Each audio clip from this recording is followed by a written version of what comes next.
고난과 성령이라는 제목인데요. 그리스도인의 삶에 고난이 선택이 아니라 필수라는 거 여러분 알고 계시죠?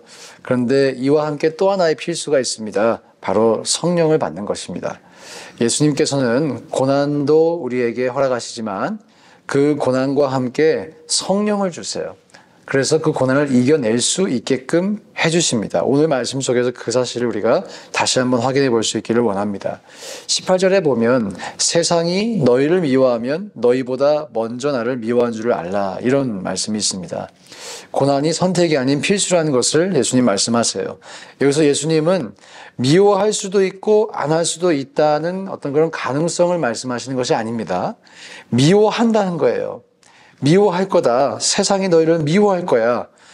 그런데 미워할 건데 그 미움의 의미를 알려주시는 것이 바로 18절의 이 의미입니다. 너희를 미워한 것이라기보다는 나를 미워한 것이다, 이렇게 말씀을 하시죠. 자, 여러분 한번 생각해 보세요. 예수님의 삶에도 고난이 있었습니다. 또 예수님의 말씀에도, 가르침에도 그리스도인에게는 고난이 있다고 말씀하시죠. 또 바울의 삶에도 고난이 있었습니다. 또 그 바울의 가르침에도 그리스도인에게는 고난이 있을 것이라고 가르쳤어요. 신약 성경의 이 가르침을 본다면 고난은 선택이 아닌 필수라는 것을 저희가 알 수 있어요. 이 신앙생활 편하려고 할 수가 없습니다. 신앙생활 하면 사실은 불편한 것이 더 생겨요. 없다면 이상한 것입니다. 매뉴얼에는 분명히 고난이 있다고 하는데 내게 고난이 없다. 이 매뉴얼과 다른 거예요. 예수님이 고난이 있으리라 분명히 말씀하셨고 그렇게 또 사셨어요. 바울도 그렇게 말씀했고 그렇게 살았어요. 그러므로 우리의 삶에 고난이 존재한다면 저와 여러분이 도리어 기뻐할 수 있기를 원합니다. 아, 우리가 지금 제대로 가고 있구나. 옳은 길을 가고 있구나. 이런 마음속에 확신이 있으시기를 축복합니다. 그리고 마태복음 5장 10절에 이런 말씀이 있죠. 의를 위하여 박해를 받은 자는 복이 있나니 천국이 그들의 것임이라. 여러분의 삶에 지금 예수님으로 말미암아 고난이 있으시다면 축하드립니다. 천국이 여러분의 것이에요. 확실합니다. 확실합니다. 내가 예수를 믿어서 천국 가는 것이지만 고난이 있다는 것은 그 예수를 확실하게 믿는다는 증거잖아요. 여러분에게 그 증거가 있으심을 축하드립니다. 아이러니하게 들리실 수 있겠지만 고난이 있다는 것 우리에게 축복이라는 것이죠. 그런데 반대로 내가 교회에도 출석하고 있고 봉사도 하고 있고 그러나 고난이 없다. 고난이 하나도 없다. 아까도 말씀드린 것처럼 매뉴얼과 지금 다른 거예요. 설명서와 좀 다른 것입니다. 조금 더 담대하게 이렇게 말씀드릴 수 있을 것 같아요. 당신의 영혼이 병든 것일 수 있어요. 신앙생활하기보다는 교회생활, 종교생활 하고 계신 것일 수 있습니다. 영적인 씨름이 없을 수가 없어요.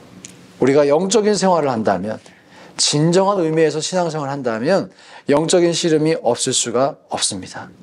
유혹이 찾아올 수 있고요. 공격이 있을 수 있고요.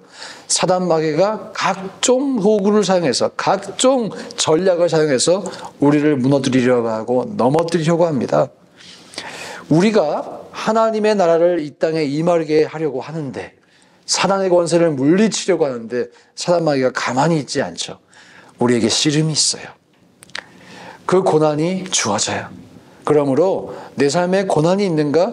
이것이 하나의 기준이 될 수 있습니다. 내가 지금 옳은 길을 걷고 있는지 아니면 걷고 있지 않은지.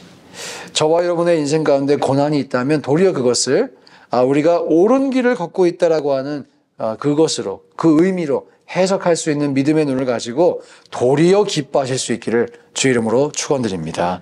자, 그리고 두 번째 우리가 기억할 것이 있습니다. 이 고난을 허락하실 뿐 아니라 고난을 이길 수 있는 능력을 주셨다는 것이에요. 예수님께서 고난에 대해서 말씀하실 때마다 연관 검색어로 성령이 등장했어요. 성령이. 오늘 이 본문에도 26절, 27절에 이런 말씀이 있죠. 내가 아버지께로부터 너희에게 보내 보혜사, 곧 아버지께로부터 나오시는 진리의 성령이 오실 때에 그가 나를 증언하실 것이다. 그가 나를 증언하실 것이다. 성령에 대해서 예수님이 말씀하세요. 예수님은 고난이 그냥 고난으로 끝나지 않도록 성령을 주셨습니다. 고난 중에도 기뻐할 수 있는 능력으로 성령을 주셨습니다. 이 사도행전을 보면 또 지난주에 우리 빌립보 교회를 보면 그들이 그렇게 고난으로만 받지 않고 도리어 기쁨 가운데 그 고난을 승리할 수 있었던 이유가 있다면 성령이 함께 하셨기 때문입니다. 그들의 어떤 인격이 특출났기 때문이 아니라 그들의 이 인간의 됨됨이가 우리와 조금 달라서가 아니라 그들에게 성령이 계셨기 때문이에요. 오늘도 저희가 함께 찬양했죠. 성령이 계시네 할렐루야 함께 하시네. 좁은 길을 걸으며, 이 좁은 길을 걷는다는 것 고난의 길이죠. 좁은 길을 걸으며 항상 기뻐하는 것, 주의 영이 함께 함이라. 여러분, 성령이 우리와 함께 하십니다. 여러분과 함께 하세요. 어떤 상황에도 함께 하세요. 여러분의 위로자가 되어주시고 변호자가 되어주십니다. 오늘 그것이 이 보혜사라는 의미죠. 내 편이 되어주세요. 나의 힘이 되어주세요. 우리가 고난만 바라볼 것이 아니라 그 고난 중에도 함께하는 성령을 바라보실 수 있기를 주의 이름으로 축복합니다. 우리가 제대로 된 신앙생활을 하면 고난이 있습니다. 그리고 그 고난을 감당한다면 성령의 존재와 그 중요성을 실제적으로 알게 됩니다. 가끔씩 성령의 중요성을 강조하지 않거나 모르시는 분들을 보면 두 부류 중에 하나라고 할 수 있어요. 고난을 통과하지 않거나 아니면 고난을 자기 힘만으로 해결하려고 하시는 분이에요. 다른 말로 제대로 된 신앙생활을 하지 않거나 신앙생활을 자기 힘만으로 하는 사람이에요. 오늘 여러분의 삶의 무게가 조금 무겁게 느껴지십니까? 도저히 고난을 감당할 자신이 없으십니까?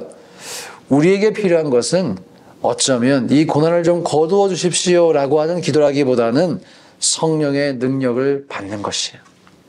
실제적으로 성령의 능력을 받는 것이에요. 그 능력을 받고 우리 모두가 그 고난을 넉넉히 승리하실 수 있기를 주의 이름으로 축복합니다.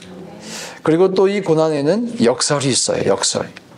예수님은 고난으로 초청을 하셨지만 또한 이렇게 말씀하셨죠. 수고하고 무거운 짐진 자들아 다 내게로 오라 라고 말씀하셨어요. 그러면서 나의 멍에는 쉽고 가볍다라고 말씀하셨어요. 그러니까 우리가 고난을 받는다고 하지만 사실 이 고난이 아니라는 것입니다. 지나고 보면 다른 세상 일로 골머리 썩고 고난받는 것보다 예수님 위에 고난받는 일은 훨씬 더 가치 있고 의미 있고 또 열매가 있는 일이라는 것이죠.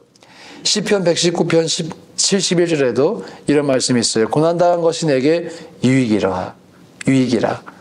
이로 말미암아 내가 주의 율례들을 배우게 되었나이다. 고난당한 것이 내게 유익이다라고 말해요. 우리가 받는 고난은 예수님의 말씀처럼 이 세상에서 받는 고통보다 가벼울 뿐 아니라 사실 우리에게 유익을 주는 줄 믿습니다. 이 고난을 통해서 우리가 성령님을 더 깊게 이해하고 또 주의 율례도 이해하고 하나님 나라를 이루어가기 때문이죠. 그래서 쉽게 말해 남는 장사입니다. 남는 장사. 안 받으면 손해입니다. 여러분, 제가 오늘 이 말씀을 준비하면서 이 말씀이 고난과 성령이라는 이 말씀이 저희 교회에 주시는 하나님의 말씀이라고 제가 확신하게 됐어요. 왜냐하면 요즘 제가 매주 금요일마다 성령에 대해서 설교하고 있죠. 또 바로 지난 주일에 고난에 대해서 설교했어요. 저는 이게 제가 하는 말이 아니라고 생각합니다. 제가 지금 말하고 있지만 이건 내가 하는 것이 아니구나. 제가 짜맞춘다고 이렇게 되는 것도 아닙니다. 우리 가운데 고난 가운데 계신 분 계시다면 이 말씀을 하나님의 말씀으로 받으셔서 이 고난을 넉넉히 이기게 하시는 성령을 체험하시기를, 받으시기를, 또 승리하시기를 축복합니다. 마지막으로 이 말씀 드리고 바울이 고백했습니다. 우리가 이 고난에도 참여하기 때문에 반드시 영광에도 참여하리라. 여러분, 고난은 고난으로 끝나지 않아요. 예수 그리스도 안에 있는 고난은 결말이 영광입니다. 우리 그 영광의 결말을 바라보며 오늘도 힘있게 전진하시길 주의 이름으로 축복합니다. 함께 시간 기도하시죠.